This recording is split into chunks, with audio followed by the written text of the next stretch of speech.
Guys, what I have here is the 1000 SRT platter. This particular one is actually broken.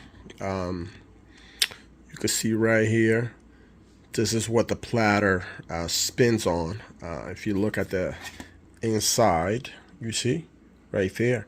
So the client definitely damaged this, and I mean broke this piece because it has a middle piece right there. It's totally broken. I gotta try to reinvent something, but just wanted to show you guys under the microscope what it looks like in case you ever had to put one of these together, because this black piece always comes off.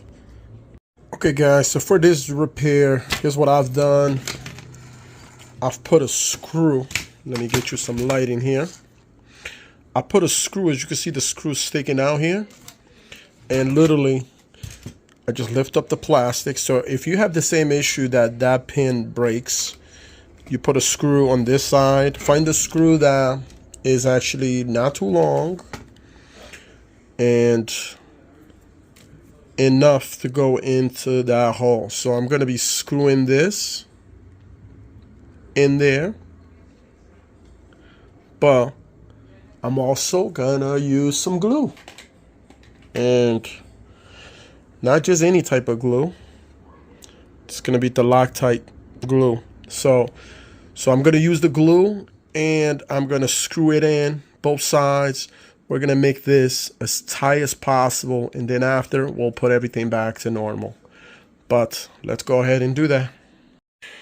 Okay, so got my glue and also the screw, both kind of holding this down. I mean, look at this, freaking very, very tight.